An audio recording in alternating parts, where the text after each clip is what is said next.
Esiet mīļi sveicināti šajā svētajā dusmas dienā, lai mūsu Kunga Jēzus Kristus žēlastība un miers piepilda jūsu sirdis un lai katrs klātesošais tiek piepildīts ar svēto garu un arī katrs klausītājs, kas klausās, lai sajūt Dievu pieskārienu. Šodien ir īpašs dievkalpojums, jauniešu dievkalpojums, tāpēc arī vārds, kas tiks pārdomāts, kas tiks sludināts, viņš īpaši vērsts uz jauniešiem, bet ticiet man, arī katras citas paaudzes pārstāvji varēs sev paņemt kaut ko vērtīgu no šīm garīgajām pārdomām. Un šajā reizē vēlos ar jums pārdomāt tādu tematu, izšķirt labu un ļaunu. Saprast, kas ir labs un kas ir slikts. Sakiet, lūdzu, tas ir labi? Saprast, kas ir labs un kas ir slikts. Jā, tā ir vērtīga lieta, tās ir vērtīgas atziņas. Bet ziniet, kad mēs lasām Bībeli un cenšamies izprast šo jautājumu, tad mēs kaut kur nonākam tādā konfrontācijā. Divi Bībeles panti konfrontē un saka pretējo savā ziņā. Un tad centīsimies saprast, kur tad tā taisnība tur mājo tajā visā.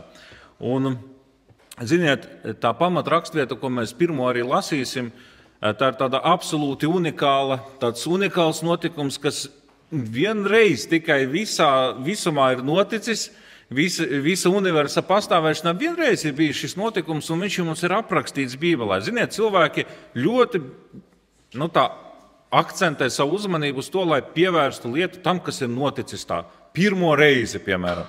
Mēs, kad skatāmies vēsturiskus faktus, pirmo reizi, kad cilvēks pārlidoja pāri Atlantijas okeānam, pirmo reizi, kad pārpeldēja pāri, pirmo reizi, kad cilvēks ieradās, atklāja Amerikas kontinentu. Un pirmo reizi notika tas un tas, un pirmais automobīlis, un viss pirmais. Un te arī tāda viena ļoti svarīga pirmā lieta, un viņa ir atrodama 1. Mūzes grāmatā, 3. nodaļā, no 1. līdz 5. pantam.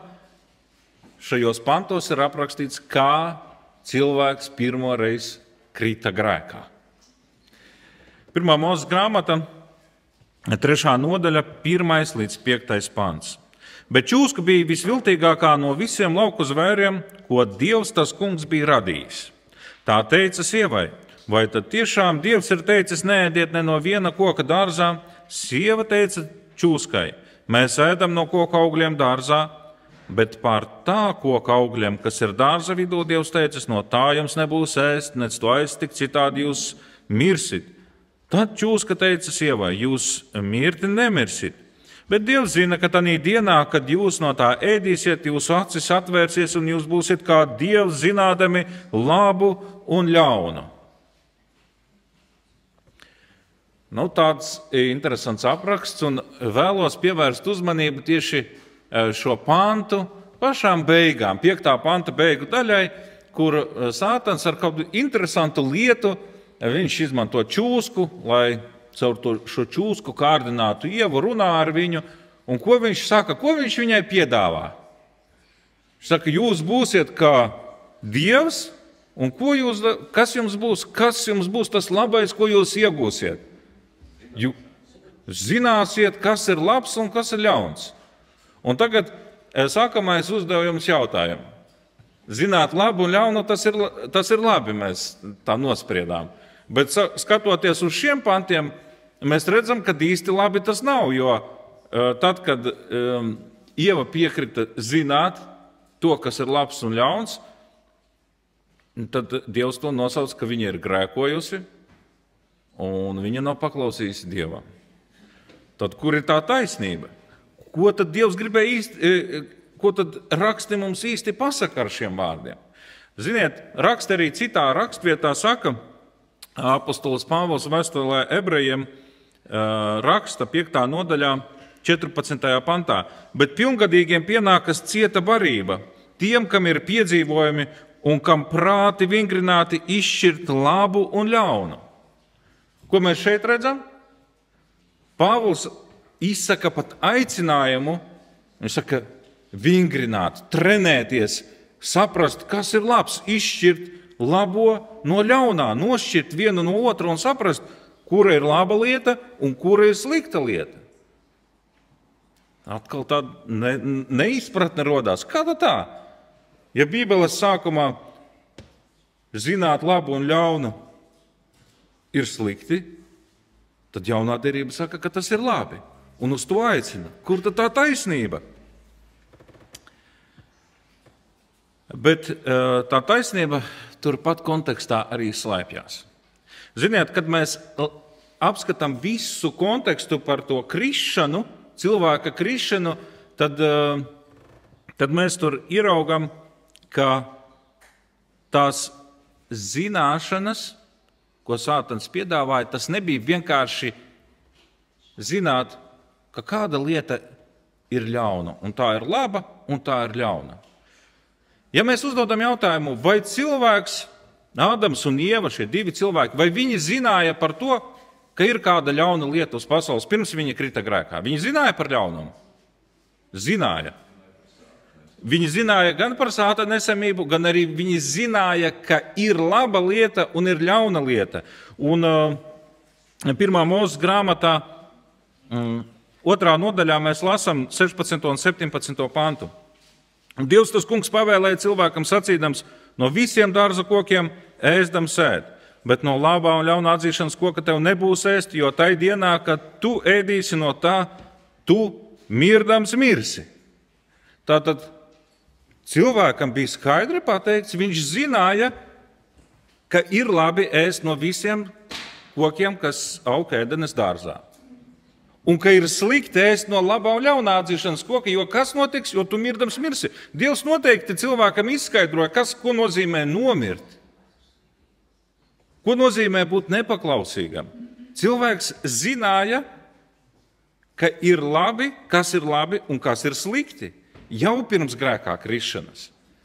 Un tad rodas jautājums, bet ko tad Sātans piedāvāja Ievai ar šo izteicienu, ka jūs būsiet kā Dievs zinādami labu un ļaunu. Labā un ļauna atzīšanas koka un tā augļa ēšanas kontekstā zināt labu un ļaunu nozīmē nevis vienkārši izšķirt un zināt, redzi, šī lieta ir laba un šī lieta ir ļauna. Bet šī koka kontekstā zināt labu un ļaunu bija pieņemt to uzskatu, ka man ir tiesības noteikt, kas ir labs un kas ir ļauns. Nevis vienkārši zināt, šī lieta ir laba un šī lieta slikta. Viņi jau to iepriekš zināja. Bet Sātans viņiem piedāvāja, Ievai teica, jūs būsiet kā Dievs, pārfrāzējot, un jūs varēsiet noteikt paši, kas ir labs un kas ir ļauns. Un mēs arī to tālāk redzam Ievas rīcībā, 1. Mūzes grāmatā, 3. nodaļas 6. pantā, mēs lasām, un sieva redzēja, ka koks ir labs. Lai ko? Lai no tā ēstu. Tas jau pasaka, ka Ieva sits stāvokli, viņa pieņēma šo Sātana ideju. Viņa teica, Dievs bija pateicis, viņš nav labs koks, lai no tā ēst, jo jūs nomirsiet. Un tagad Ieva pēc šiem Sātana vārdiem viņa skatās, nē, viņš ir labs, lai no tā ēstu. Es pieņemu, ka viņš ir labs. Viņa atceļ savā ziņā Dieva likumu un pieņem savu likumu, un viņa nosaka, man liekas, ka viņš ir labs, lai no tā ēstu. Un ka tas jau tīkams acīm un iekārojums, ka dara gudru, un viņa ņēma no tā augļiem un ēda, un deva arī savam vīram, kas bija ar viņu, un viņš ēda. Un redziet, tā ir tā lielā problēma, kur atklājas, kāpēc ēst no labā un ļauna atzīšanas koka bija grēks. Jo pirmkārt, tā bija Dieva pavēle neēst, tātad tā bija nepaklausība, tāpēc tas bija grēks. Un otrs, kā viņi kļuva kā dievs, ja, kā Sātans teica, jūs būsiet kā dievs. Jo viņi gribēja, viņš viņus pārliecināja, Sātans, ka viņi varēs izlemt. Viņi būs savas dzīves noteicēji. Viņi varēs teikt un izlemt, kas ir labs un kas ir slikts. Un šis lēmums piederēja tikai Dievam noteikt, kas ir labs un kas ir slikts. Un Sātans to iepotēja šo ideju, ka cilvēks arī to var pieņemt. Un tā cilvēks ņēma, ēda, un viņš krita grēkā. Un ziniet, arī šodien tā ir viena no lielākajām mūsdienu problēmām, jebkuram cilvēkam, īpaši, protams, arī jaunieši tam ir pakļauti, apdraudēti tieši šim kārdinājumam, kas bija.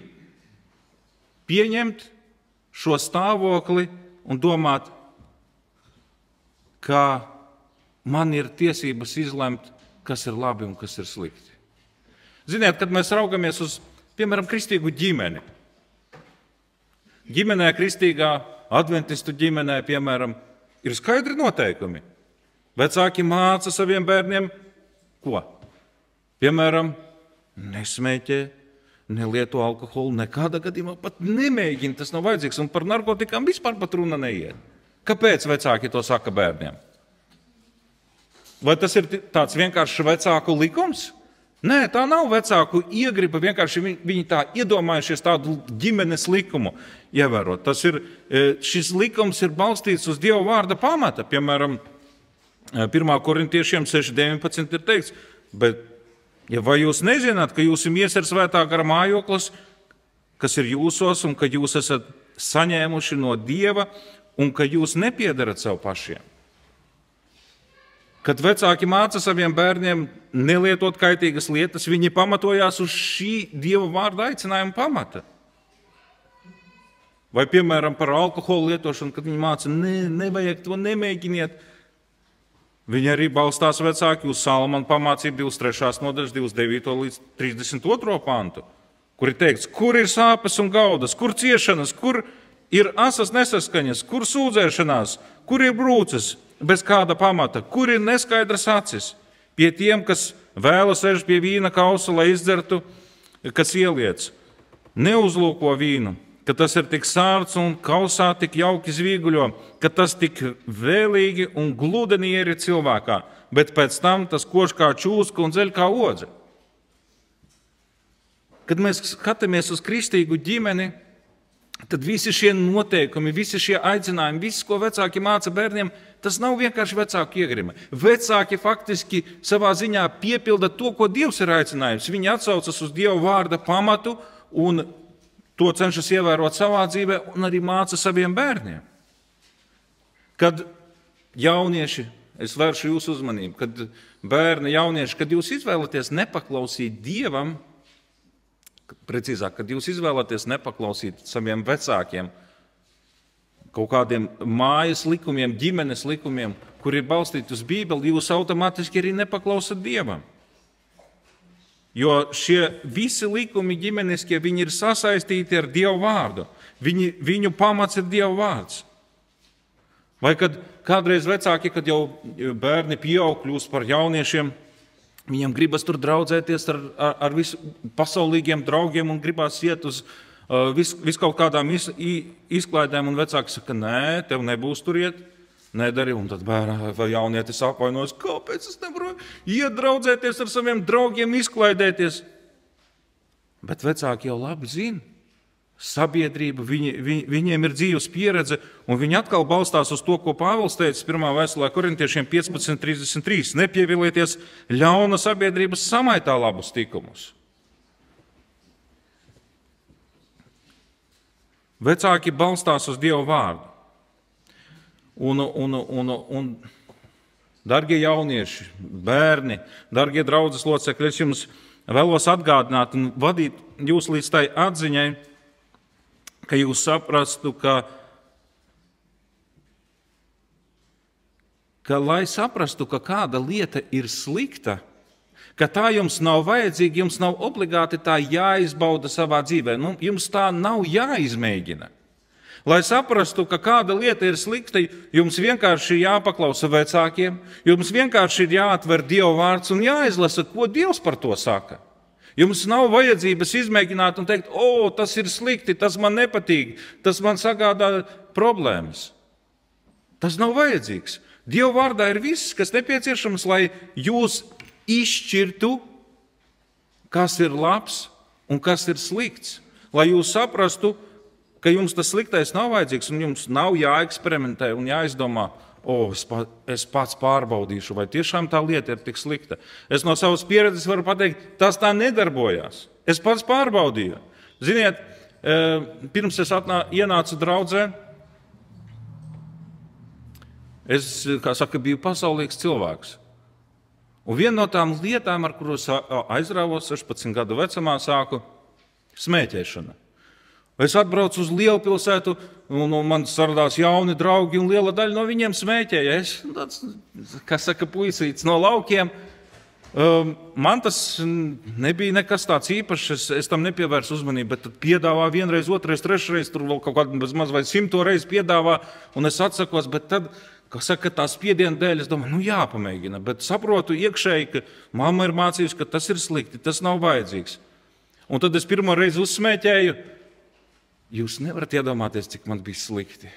Man rēba galva, man kaut kādi punktiņi staigāja, man bija slikta duša. Vai tas mani atturēja? Es izsmēķēju vēl vienu cigareti. Jau vieglāk, pēc 5. cigaretes vēl vieglāk, un tā es nosmēķēju 4 gadus, līdz es ienācu draudzē, kur man draudzes locekļi, draudzes māsa, man saka, ko tu dari?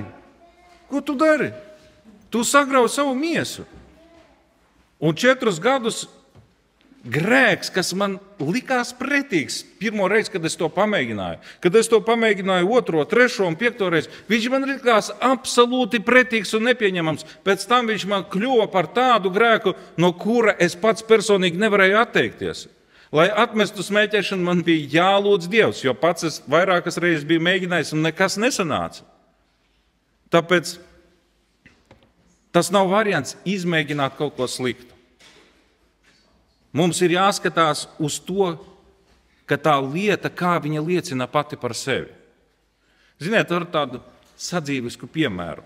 Kad mēs ejam pastaigāties kaut kur pa meža taku, pa kaut kādu parku, mēs kādreiz varam satikt tur zālītē tādas suņa kakiņas. Vai mums ienāk prātā viņas kādreiz pacelt ar roku un nogaršot? Nevienam neienāk prātā to izdarīt. Jo mēs saprotam, ka tā ir kaka, ja? Viņas smird, viņai jau liecina par to, ka tas nav ēdams produkts. Un tāpat ir ar grēku, ar sliktām lietām. Viņas jau pašas par sevi pasaka, ka viņas ir sliktas. Un nav vajadzības viņas izmēģināt. Mēs varētu teikt, ka šodien, kad cilvēks stāv izvēles priekšā, viņam izmēģināt šo slikto lietu un pārbaudīt pašam, vai viņa ir slikta. Tas ir tā kā pacelt to kakiņu un tiešām ielikt mutē un pagaršot. Vai tiešām tā?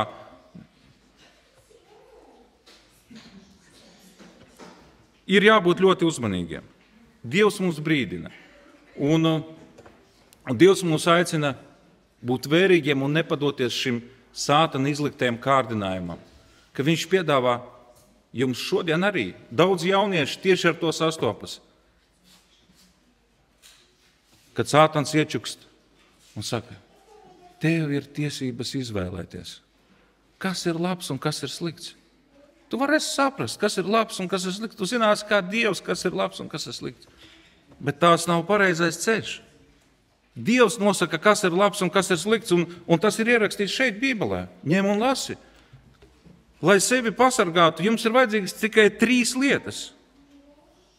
Lai nepadotos šim sātana kārdinājumam, ir 3 pamatlietas. Būt paklausīgiem vecākiem un Dievam, pētīt Dieva vārdu, jo tur jūs atradīsiet likumus, norādes uz to, kas ir labs un kas ir slikts. Un 3. lieta – klausīt savai sirdsapziņas balsī, jo caur sirdsapziņu Dievs uz jums runā. Es esmu 100% pārliecināts, ka ik viens cilvēks, pirms viņš ir darījis kaut ko sliktu, viņš ir domājis, darīt to vai nedarīt, labi vai slikti. un pieņēmis lēmumu, pamēģināšu to paveikt. Tomēr jāieklausa sirdsapziņas balsī. Ja jūs visas šīs lietas paveiksiet, tad jūs tiksiet pasargāti no daudz sāpīgiem kritieniem, no daudz sāpīgiem pārdzīvojumiem. Kungs nevēlas, lai jūs kristu, lai jūs piedzīvotu grūtumus. Bet, ja tomēr jūs saprotat, ka jūs kaut kur esat grēkojuši, kaut kur neesat paklausījuši Dievam un uzskatījuši sevi kā tādu, man ir tiesības izvēlēties, kas ir labs un kas ir slikts manai dzīvei, tad atcerieties, nevilcinieties ar atgriešanos pie Dieva. Piesauciet kungu, jo pašam atgriezties ir ļoti, ļoti grūti. Es atceros savā bērnībā, man laikam bija kādi 6, 7 gadi varētu būt, mums pie mājām raka laikam kaut kādu ūdensvadu vai ko tam līdzīgi, bija dziļa tranšēja, tāda izrakta bedre. Un es kā maziņš puika izgājis ārā, nokāpu tur lejā spēlēties. Bet viņa bija pielījusi pilna ar ūdeni un tur bija tādi mālaini dubļi. Un ziniet, kas notika? Es ielīdu, no sākuma viens zābaks pazuda, otrs zābaks pazuda, un tad es grimstu dziļāk un dziļāk. Un jo vairāk es pats cenšos izlīst no tā visa, jo dziļāk es grimstu. Un beigās es sapratu, ir, kā saka, problēmas lielas, es sāku brēkt, es sāku raudāt. Un par laimi gāja kaimiņš garām, un viņš man izvilka ārā. Cik es biju laimīgs, kad tas kaimiņš tur atradās tajā brīdī. Man jau bija iestājusies panika, jo es pats sev nevarēju palīdzēt. Es pats grimu dziļāk un dziļāk. Un tāpat arī šodien, kad jūs cīnaties ar grēku, necīnieties vieni paši. Piesauciet kungu, un viņš jūs izvilks. 69. psalmā, 14. un 15. pantā mēs lasām, bet es tevi lūdzu, kungs, laikā, kad tev tas patiktu. Ak, Dievs, uzklausi mani savā lielajā žēlastībā, savā uzticīgajā palīdzībā, izvelc mani no dūņām, lai es nenogrimstu. Un 40. psalms, 2. līdz 4. pants. Es gaidīju uz to kungu, un viņš noliecās pie manis un uzklausīja manu saucienu. Viņš man izvilka no ciešana bedres, no dubļainām dūņām un cēla manas kājas uz cietas klints, stiprinādams manus soļus. Manā mutē viņš lika jaunu dziesmu, slavas dziesmu mūsu Dievam. Daudzi to dzirdēs, viņus pārņems bijība, un viņi sāks ticēt tam kungam. Piesauciet kungu, un viņš jums palīdzēs. Un attiecībā uz ļaunām lietām, uz slikto, uz to, kas ļauns.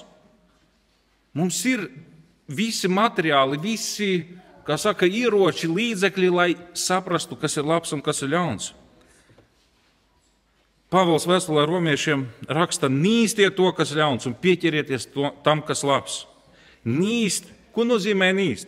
Tas nozīmē neielaisties nekādos dialogos ar ļaunumu.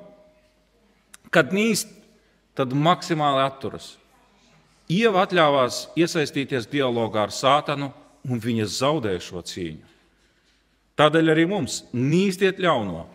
Nekādi dialogi ar Sātanu, ar viņa piedāvājumiem, bet pieķerieties tam, kas labs. Un turpat arī tajā pat Romiešu vēstules 12. nodaļas 21. pantā ir teikts, ļaunums, lai tevi neuzvar, bet pats uzvari ļaunumu ar labu.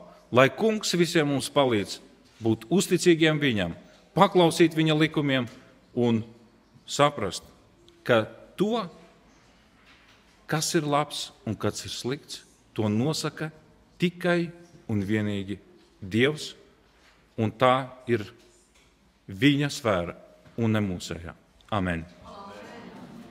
Augstais, godības un žēlastības pilnais kungs, kas esi debesīs, mēs ar pateicīgām sirdīm nākam tavā priekšā un pateicamies, ka tavs vārds ir atspirdzinājis mūsu sirdis. Tas ir vadījis mūsu domas, kungs, pie tavu kāju pamesla, un tas ir mūs vadījis pie atziņām, kas palīdz mums paklausīt tev, kas palīdz izpildīt tavu gribu.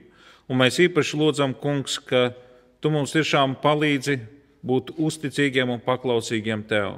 Lai visās lietās, kungs, mēs uzticamies tev, lai mūsu sirdīs nerastos šī kārība noteikt pašiem, kas ir labs un kas ir ļauns, bet lai mūsu sirdis vienmēr būtu piesaistītas, kungs, pie tevis, pie tavu vārda pamācībām, lai tur mēs smeltos gudrību un atziņu un vingrinātos šajā atziņā izprast, kuras lietas ir labas un kuras ļaunas, un pieņemot tikai labo, tā dzīvojot, kungs, par godu un slavu tev, par svētību apkārtējiem cilvēkiem.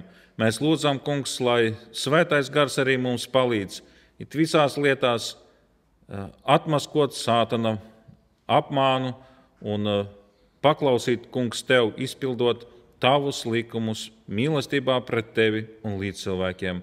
Mūsu lūgšanu un pateicību Kunga Jēzus Kristus vārdā. Āmen!